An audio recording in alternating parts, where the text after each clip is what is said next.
Las declaraciones que haré hoy son dirigidas al Comité de Recursos Naturales con respecto a los proyectos de la Cámara de Representantes Federal, el HR 1522 y el HR 2070, y en defensa de las voces de Puerto Rico que votaron en su mayoría en el plebiscito por la estadidad en noviembre 3 del 2020.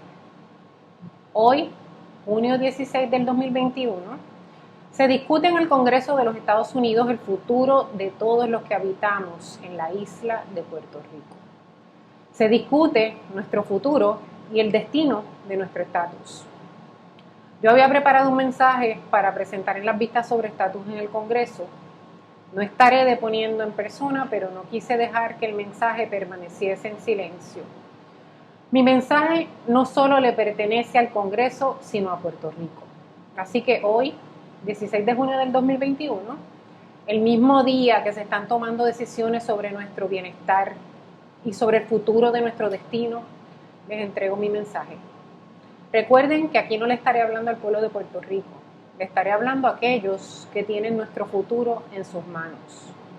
Le estaré hablando a los miembros del Comité de Recursos Naturales de la Cámara de Representantes del Congreso de los Estados Unidos para que nuestras voces sean escuchadas.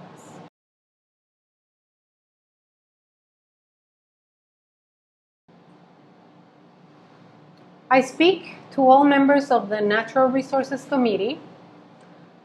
How did you come to be here today? This is my first question. Clearly, none of you were born into the positions you now find yourselves in. Some of you might be here because you found yourself enchanted by a career in politics. Some of you might be here because life, for some strange or unexpected reason, put you into the position you now find yourselves in. Call it destiny, call it struggle, or perseverance. You're all here today to make decisions for tomorrow. What are we discussing today? This is my second question. You're all here today to make a decision as to the future of more than 3 million people, and more than them, a decision for those who are not born yet, but will be born under the terms of the decision you will make today. What does it take? This is my third question. I understand clearly as an American citizen the difficulty of these proceedings. Last night, on the website of statehood.dc.gov, I read the blueprint of Washington, D.C. path to statehood. The website outlined what was begun by Mayor Muriel Bowser and the New Columbia Statehood Commission, and what is known as the Tennessee Plan. And I quote, "Under the Tennessee Plan, the prospective state's electorate votes on statehood and ratifies the Constitution without an enabling act, and then uses this as a basis to petition Congress for admission." This approach was pioneered by Tennessee in 1796 and used by Michigan, Iowa, California, Oregon, Kansas, and Alaska to gain admission to the Union. Congress approved statehood for Tennessee, making Tennessee the 16th state of the Union in 1796. In Puerto Rico, we have done every step according to the Tennessee Plan. We have a constitution ratified and put into effect since 1962. We have held a more than one referendum in which the majority of the people have voted unequivocally for statehood. We have had dream teams of representatives to fight for our rights right there on the doorsteps of Congress. Before the new special delegates under Law 167 of 2020 swear in on July 1st of this year to defend our rights, not only statehood, but for our democracy, there was the Democracy Commission, or as we better know it in the island, La Comisión de la Igualdad, created and put into effect by former Governor Ricardo. This commission was composed of appointees in the task of lobbying in Congress to approve Puerto Rico's request for statehood. I ask you, what more does it take to make the will of my people be heard? if we have done practically everything in our power to attain our union within the United States? Does it take sacrifice? We have sacrificed our sons and daughters and fathers and mothers. Since 1917, the fateful year in which we became American citizens, we have fought and sacrificed as Americans, not only in World War I, but also in World War II, the Korean War, and the Vietnam War. We have fought and we will continue fighting and sacrificing in every war in which the nature of democracy and liberty is at stake. Together, side by side, with our brothers and sisters, citizens of the United States of America. So as you see, thousands of Puerto Ricans have sacrificed to defend the American flag, which holds 50 stars, but has room to add one more singular star, if not many more. Does it take history? When the United States fought the Cold War against Cuba and Russia, we stood as an emblem of democracy and freedom. When so many decided to turn their backs against the United States until President Ronald Reagan proclaimed his famous words in 1987, "Mr. Gorbachev, tear down this wall." I ask the same thing today as former President Ronald Reagan asked then on that fateful day. Please, tear down this wall of indifference. Tear down this wall of anti-democracy. Tear down this wall now and once and for all. You might be asking yourselves, maybe before I tear down this wall of indifference, it takes more suffering. Well, I'll tell you this. We have suffered enough. Hurricanes, earthquakes, the terrible imprint of the COVID-19 pandemic, we have suffered and we are used to suffering. Still, we, the people of Puerto Rico, stand strong. Because united we stand and divided we fall. But maybe, just maybe, it does not take sacrifice, nor history, nor suffering. Maybe it takes a little bit of politics. For one cannot be so naive so as to think that the principles of which you stand for, politically speaking, could possibly be dismissed in such a historical decision. It lives with you, your political party. It is like the blood which keeps your heart pumping. But let me tell you something about my people. They could either be Democrat or Republicans. I'll tell you this. Do not be deceived by the fact that only because we speak Spanish and we enjoy the freedoms of this United States, that the majority will immediately choose to be one way or the other, Democrat or Republican. Do not be deceived by the fact that many of us are God-fearing people and enjoy the benefits of capitalism and hold dearly and close to our hearts our traditions, that we will be one way or the other, Republican or Democrat. Most immigrants from Cuba who migrated to Florida after escaping the Castro dictatorship of communism found their principles to be more attached to that of the Republican Party. But most Hispanic immigrants who migrate for economic or social issues who end up in California or New York have found their principles to be more Democratic leaning. I have always chosen to remain bipartisan in my leanings when it comes to bringing up the issue of statehood for Puerto Rico. It is a question of simply letting go of those things which have politically bound us to think one way or the other. Democracy, freedom, justice is as bipartisan as it gets. Truth is equally bipartisan. We, the people of Puerto Rico, American citizens of this United States, are not willing to wait any longer. All I can tell you is that people of Puerto Rico will hold in very high esteem those who decide to recognize our voices. We will not forget the decision made by all of you today, a decision easy to ignore and be indifferent to, unless your decision makes history, which it will, and so all of your names which abide by our democracy shall be remembered. Before I conclude, I will ask of all of you just one last question. For all of you elected officials, whether Democrat or Republican, whether if chosen by destiny or here through your own struggles and perseverance through it all, if the United States does not protect the democracy of its territories, how could it possibly protect itself? When it comes to doing the right thing, there should be no right or left.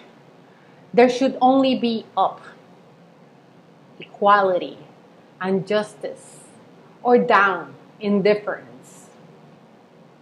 This is a court, and the decision of this jury will decide the fate of the island of Puerto Rico and 3 million people and those who are not born yet, but will be born under the terms of the decision you will make today.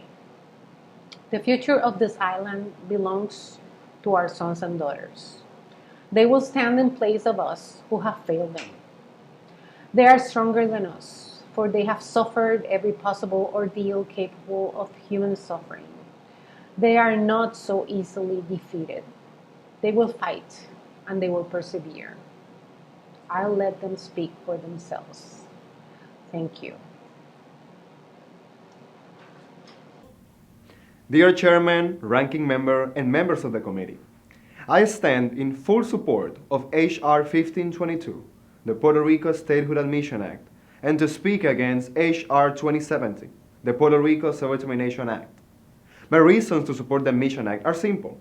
Respecting the will of Americans, as was expressed in the best self-determination mechanism a free country can offer, the ballot box. Enfranchising 3.3 million Americans not adequately represented in their government, and to provide full constitutional coverage and equal protection of laws for Americans in Puerto Rico. H.R. 1522 responds to the call Americans on the island made last November, when they voted yes to statehood in a referendum modeled after the ones held in Alaska and Hawaii before becoming states. Statehood received more votes than any political candidate or party. It won in all senatorial districts and in 33 of the 40 representative districts. And in the 8 that lost, yes to statehood still got more votes than the candidate elected. The plebiscite showed that support for statehood overcomes partisan politics, and that Puerto Ricans can differentiate between partisan politics and political status. Although the pro-status quo party won the legislature, that fact do not and must not erase or ignore that in the same elections, statehood won. I would like to remind people who object the results of the plebiscite because they say that 53% is not enough. It is the absolute majority of the electorate. With lesser margins, laws are passed, judicial and executive appointments are confirmed, and politicians, including presidents, are elected. That is called living in a democracy. The filing and co-sponsorship of the Admission Act tell 3 facts that speak for themselves. First, it was introduced by Puerto Rico's elected representative in Congress, not by other members representing other districts. Second, it shows that admitting Puerto Rico as a state is a bipartisan effort representing a diverse movement from all sides of the political spectrum. And third, 2 members co-sponsoring this bill hold the leadership positions in the House, Majority Leader Steny Hoyer and Republican Conference Chair Eddie Stefanik. The Self-Determination Act is flawed and contradictory for the following reasons. It says that the legislature of Puerto Rico has the inherent authority to call for a status convention, but ignores that by that same authority, our duly elected leaders have called for referendums. It says that it recognizes our natural right to self-determination, but ignores that Puerto Ricans themselves already exercise that right and chose statehood. It gives the fantasy that there are multiple options when there are only two, statehood or independence. It is not time-bounded, complicates the issue with unfamiliar voting formats and unclear definitions of choices, and tries to bind Congress in a potential exercise of legislative entrenchment, therefore making the proposed referendum non-binding. Statehood means complete protection of the US Constitution to more than 3 million Americans who somehow, just by living in the island, lose equal protection of many laws. It means equal justice under the law, self-government, and upholding the ideas and values upon the United States was founded and for which thousands of Puerto Ricans have fought and died without being able to enjoy them on the island. Justice John Marshall Hanlon, dissenting in Dunn versus Bidwin in 1901, wrote that the idea that this country may acquire territories anywhere upon the earth, the people inhabiting them, to enjoy only such rights as Congress chooses to accord to them is wholly inconsistent with the spirit and genius as well as with the words of the Constitution. Justice Hanlon was known as the Great Dissenter for his dissenting opinions in cases that restricted civil rights. Dissenting in Plessy versus Ferguson, he argued that the Constitution was colorblind and that all citizens should have equal access to civil rights. In 1954, he was vindicated in Brown versus Board of Education. And now it is up to you to vindicate once again a justice who stood in the right side of history. ¿Por qué Puerto Rico debe ser Estado? Puerto Rico debe ser Estado porque los ciudadanos puertorriqueños tendríamos los mismos derechos que los demás estadounidenses. Así, tendríamos representación en el Congreso para todo lo relacionado con los programas de los diferentes departamentos, ya sea salud, educación, trabajo, seguridad, economía, entre otros. Adicional, tendríamos el derecho de votar por el presidente en las elecciones generales cada 4 años. Esto nos ayudaría a que se defendieran nuestras ayudas, salarios, programas y asistencia en todos los ámbitos. Otro derecho sería el tener salarios justos y razonables, como los tienen los otros estados. Siendo el estado 51, no nos sentiríamos discriminados por ser una isla como ocurre actualmente, por no tener representación congresional. Tanto nuestros jóvenes y adultos tendríamos mejores oportunidades educativas y laborales. De esta manera, nuestros policías, maestros, enfermeros y los demás profesionales estarían mejor pagados y así no tendrían que irse de la isla. De ser Puerto Rico un estado, no seríamos discriminados ni rechazados por ser un territorio, como ocurre ahora mismo. Nuestros hombres y mujeres han servido en las Fuerzas Armadas y así se sentirían bien valorados y aceptados como los demás de los otros estados, pues han sido marginados a pesar de haber dado hasta la vida en muchos frentes de batalla. Para tener todo lo antes expuesto, es necesario que seamos el Estado 51 de la nación norteamericana, con los mismos derechos y privilegios que tienen los otros 50 estados. La mayoría del pueblo puertorriqueño así lo expresó en las elecciones. Llevamos más de 100 años siendo una colonia. Necesitamos la igualdad. A nivel personal, yo quiero quedarme aquí. Quiero que mi familia y amigos regresen y quiero que volvamos a estar unidos, pues se han ido a los estados a buscar un mejor porvenir. Pero, ¿y por qué irnos? Si es aquí donde debemos estar. Y sé que si logramos lo que tanto anhelamos, que es convertirnos en el Estado 51, sucederá. Women in Puerto Rico have played an important role in the development of history. If we study women from a social context, women, as in other countries, have been marginalized in the most important sectors, such as politics, employment, and equal rights. For years, women in Puerto Rico were only considered for domestic work and were prevented from being part of the development of the society in which they lived in, the culture, and above all, they were limited to the achievements of their ambitions they had as women.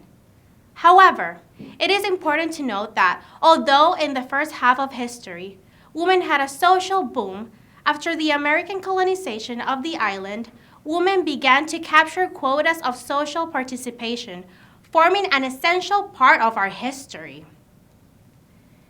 That is why today I am proud to be part of this effort, representing women, because just as we have fought in the past to advance women's rights, today I fight for the equality of all Puerto Ricans, socially, economically, and politically. The history that defines the people of Puerto Rico has been one full of stumbles, uncertainties, and stagnation. While we have managed to overcome in Puerto Rico that is suffering an economic and political recession, we must aspire to guarantee a stable future for the generations that are growing up and those to come. The political euphoria that we are experiencing at this time is the result of people who are tired of coming to Puerto Rico with limitations and no hope for development. The people of Puerto Rico, aware of the problem of our territorial relationship, have expressed themselves in different ways to demand that the U.S. Congress take action on our social, political, and economic future. The plebiscite on Puerto Rico's status has been one of the main forums in which the people have expressed themselves on the preferential status for Puerto Rico. However, other mechanisms have also been used to raise the issue of Puerto Rico's disadvantaged status in its relationship with the United States. Today, the United States is composed of 50 states, 48 of which are often referred to as mainland states, to differentiate them from Alaska and Hawaii, both because of their location and because of their insular nature, as are the island territories, such as Puerto Rico. Since the independence of the 13 British colonies on July 4, 1776, the United States did not officially stop growing until President Dwight D. Eisenhower approved the incorporation of Alaska and Hawaii as the 49th and 50th states, respectively.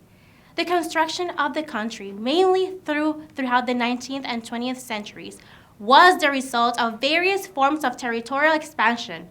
On one hand, much of the territory was acquired through purchases and transfers of British, French, and Spanish and Mexican territories.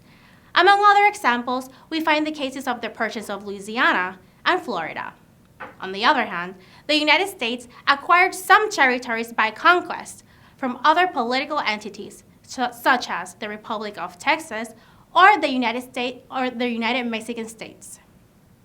In the case of Puerto Rico, it became a part of the United States as a result of the Spanish-American War, which culminated in the Treaty of Paris on December 10, 1898, between Spain and the United States. The Treaty of Paris set a precedent for the United States as it was the first time it acquired a territory without the intention of making it a state. The expansionist policy of the United States in the 19th century, before the Spanish-American War, reflected a theory, that of incorporation as a territory in preparation for statehood. All territories acquired multiplied their original population and dissipated boundaries with a view to integrating them as members of the American nation. The Treaty of Paris provided that the political conditions and civil rights to be conferred on the territories acquired under the treaty would be determined by Congress. This idea, practiced by the United States in the colonization of Puerto Rico, was contrary to the value it preached as a nation, since it was precisely on those principles that it based its independence. The Tennessee Plan is a strategy that was founded in 1795 for the incorporation of Tennessee as a state of the Union. As part of the process, a referendum was held in which the majority of the people voted in favor of admitting Tennessee as a state. A law was then passed to elect a legislature with 2 senators and representatives who would go to the United States Congress to represent the mandate of the people and achieve the incorporation of Tennessee as a state of the Union. For its part, Puerto Rico has taken different mechanisms that emerge in the self-determination of the people to determine its political future. As part of these mechanisms, Puerto Rico passed legislation in 2017 to adopt the Tennessee Plan and held a referendum of the people where statehood obtained 97% of the voters' support. Accompanied by that process, the Act of Admission was filed by Resident Commissioner Jennifer Gonzalez Colon. Due to the extraordinary circumstances that occurred with the atmospheric event of Hurricane Maria and the devastation it left on the island, unfortunately, the process was hindered. Puerto Ricans were recently granted the opportunity to express themselves again, this time under a particular plebiscite where the people were asked if they wanted statehood, yes or no. As a result of the plebiscite, statehood obtained 52.5% of the votes. Accompanying this process, the Puerto Rico Statehood Admission Act was filed under H.R. 1522 by our resident commissioner, Jennifer Gonzalez, and Florida Representative Darren Soto. The bill was filed on March the 2nd in commemoration of the 104th anniversary of the granting of U.S. citizenship to Puerto Ricans. Since the filing of H.R. 1522, it has the support of 60 members of Congress, including senators and representatives, such as Alaska Representative Don Young. Finally, Puerto Rico finds itself in a historic scenario where for the first time after 123 years as a territory of the United States and more than 500 years of colonialism, Puerto Rico will have the opportunity to be admitted as a state of the Union. Puerto Rico has in its favor the number of U.S. citizens residing in the territory, with approximately 3 million citizens, according to the most recent census. This would represent a significant electoral weight, which would give it more political power than 25 states in the nation.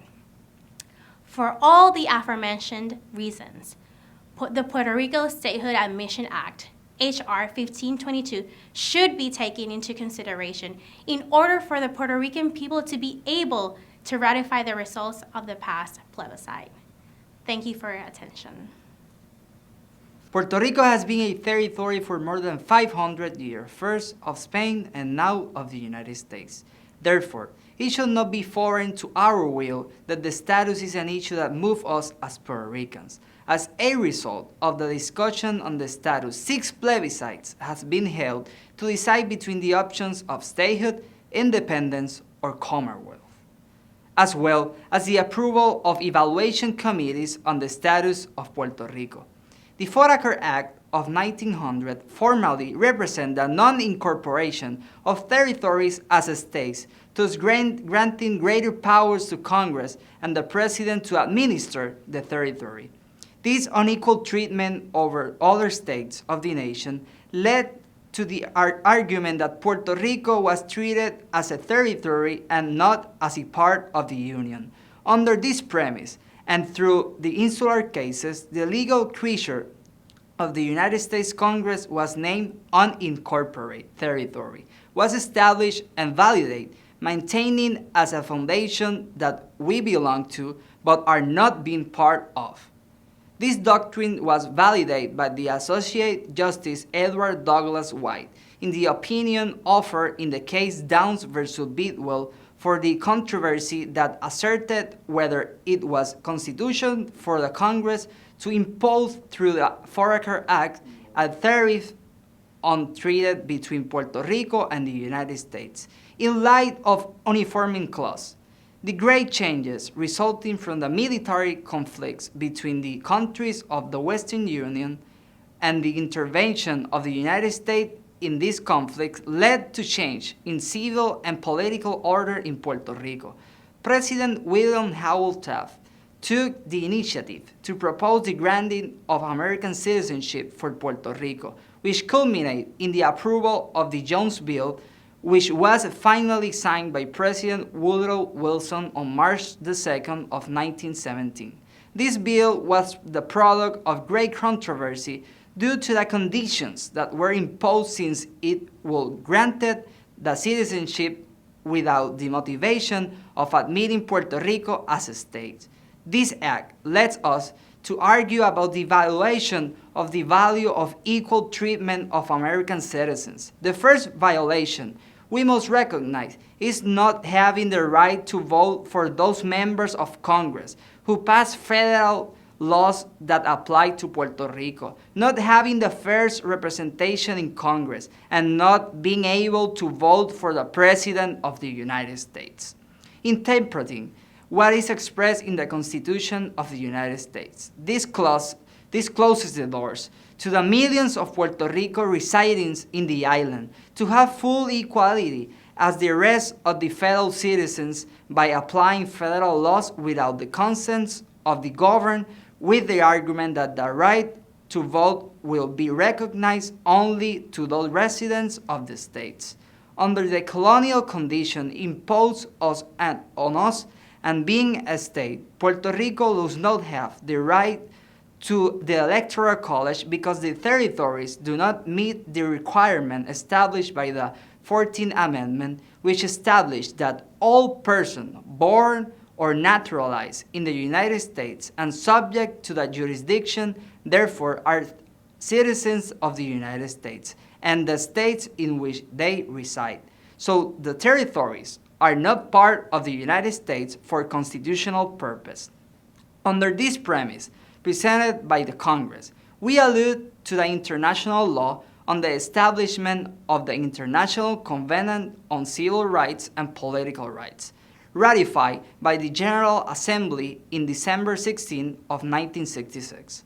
Under the Treaty of Paris, the Congress of the United States is granted plenary powers over the territory, and it was provided that it will have the responsibility not only to determine the civil rights, but also the political status of its inhabitants.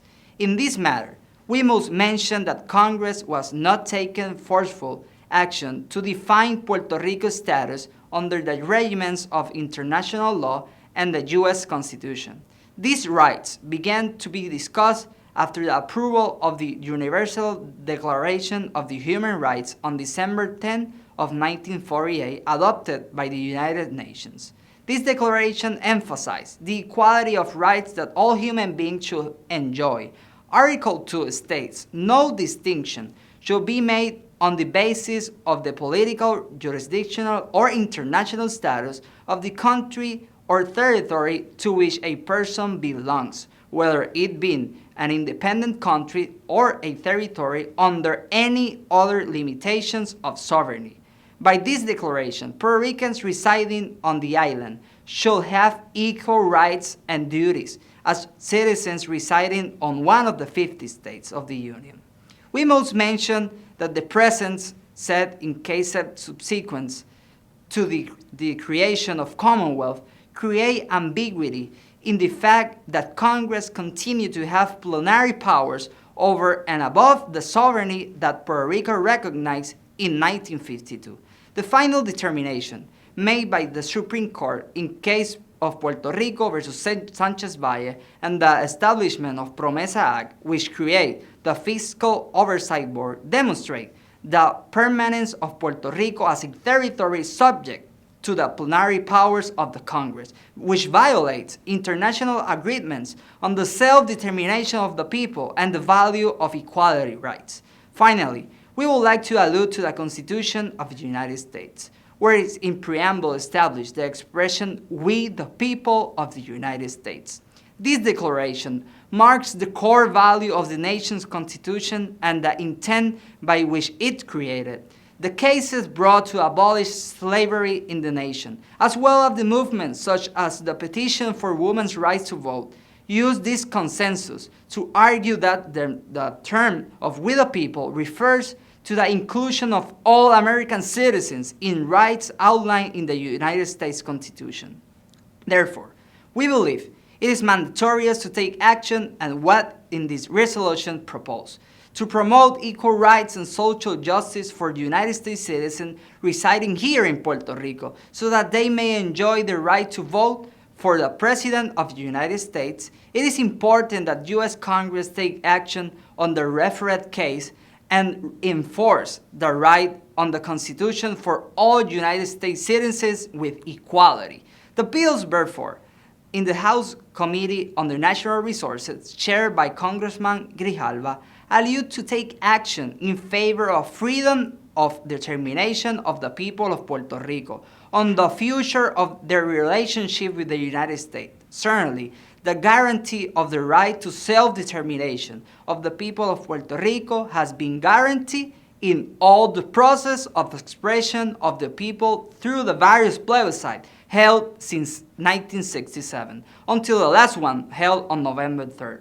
But in order to the value of the people's rights to self-determination to be realized, Congress has the duty to take action in favor of democratic expression of Puerto Ricans residing here in the island. H.R. 1522, introduced by our only congressional representative, Jennifer Gonzalez Colon, and Congressman Darren Soto, for the consideration of the U.S. Senate and the U.S. House of Representatives, sets precedents in the history of admission of territories as a state of the Union. It also ensures concrete action on the mandate sent by the people of Puerto Rico last November 3rd in favor of statehood, with the ratification of the result and the approval of the President of the United States. In contrast, with H.R. 27 presented by Congresswoman Nidia Velázquez and Alexandra Ocasio-Cortez, who presented a bill that seeks the creation of status convention that is unprecedented in the process of admission of territories to the nation, and historically, only that colonies who have wished to be traded themselves toward formation of an independent republic have accepted. With much respect, this Congress and members of the House of Committee on National Resources, I submit that the H.R. 27 does not represent the will of the people, and I request that it is not taken into consideration. The only piece of legislation that provides the tools for the advancements of the Puerto Rican people here in the island and that represent the will of the majority of the people is the H.R. 1522. Thank you. Good evening, my name is Rodney Ríos, and I would like to share with you all today my reasons for supporting Puerto Rico's statehood. I would like to begin by stating that it is my sincere hope that this brief message helps to state the facts and clear the air regarding the issue of Puerto Rico's status. Too often in the status debate we get lost in a labyrinth of myths, contradictions, and mutual recriminations which in the end help no one and contribute little or nothing to a solution. Former President John Adams once remarked that facts are stubborn things. I wish then to focus exclusively on the facts of this issue. First, I want to make clear that statehood for Puerto Rico does not entail annexation. From the historical record, it is clear that through the Treaty of Paris in 1899, the United States annexed Puerto Rico. After annexation, there arose the question of what Puerto Rico's status would be in regard to the rest of the country. This question was not pertinent before 1898. Before then, it was understood by our founders that all territories that were acquired permanently by the U.S. would, eventually, become states as long as they met certain criteria.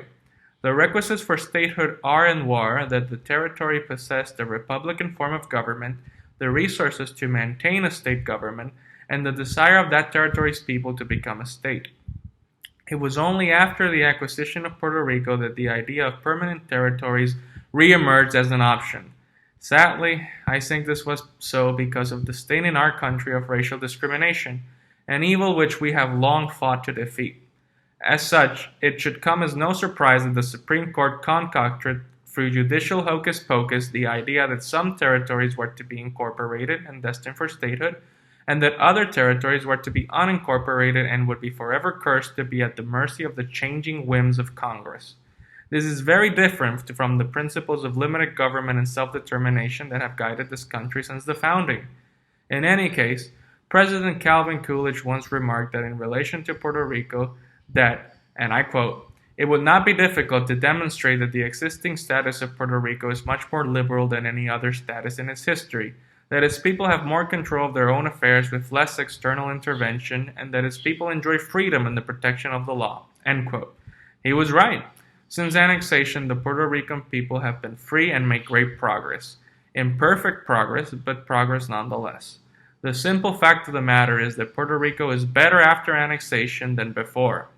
However, one of the fundamental principles of a free society is that citizens vote for the people that make and execute their laws. There can be no freedom without popular sovereignty. In America, the people govern. Here lies the crux of this issue. Puerto Ricans are American citizens, and citizenship in America is supposed to be only one. Furthermore, being citizens for more than a century, it has been long understood in American history that a political community of American citizens has an inalienable right to statehood. Moreover, as former Puerto Rican Governor Rafael Hernández Colón once noted, there has never been a political entity of American citizens that has separated from the Union. This must also be taken together with the fact that Puerto Ricans have never favored independence. Independence, then, would not only be anti-democratic, but it would also be contrary to our traditions and our constitutional order. This brings us to the 2020 plebiscite. For a long time, it was teased by the enemies of statehood that stateholders should organize a simple yes or no vote on the issue. This was done in 2020, and the people voted by a majority for statehood. States, as is clear from the historical record, create themselves before admission to the Union using whatever mechanisms they deem fit. Historically speaking, Puerto Ricans have voted only to create a local government to preserve that Commonwealth status, and since 2012 the people have voted for statehood on numerous times. As such, to pretend to continue a fruitless and pointless discussion by including independence or free association in a self-determination process is a mockery of the democratic vote of Puerto Ricans. It is also ignorant of the history of Puerto Rico and our deep commitment to permanent union. We in Puerto Rico are not asking for alms or to be maintained. Do not listen to the voices of gridlock from the extreme right or left. We Puerto Ricans are not victims. We have borne the price of freedom in every war from World War I to the conflicts in Iraq and Afghanistan. We are a free, proud, and noble people. What we are demanding as our right, as our heritage, is for a chance to have our political rights and powers as a state, to have equal footing, as the doctrine is called, to have all the power that all other states have through voting representation and the 10th Amendment protections of residual and shared sovereignty of a state in relation to the federal government. In sum, Puerto Rico has an organized political system, a desire for statehood, and the resources to maintain a state government. All the requirements for admission have been met. Additionally, Puerto Ricans do not want independence, and they are American citizens. It would be a shame if this Congress were to end without heeding the voice of the people, and it decided to side with obstructionists and in favor of the discriminatory presidents of a bygone era. We have come very far as a nation. It would be a stain in our national honor to keep citizens without representation at this day and age. I hope this Congress is wise enough to approve a federal statehood plebiscite which will resolve this issue for once and for all. We are already a century too late. I thank you all for your time.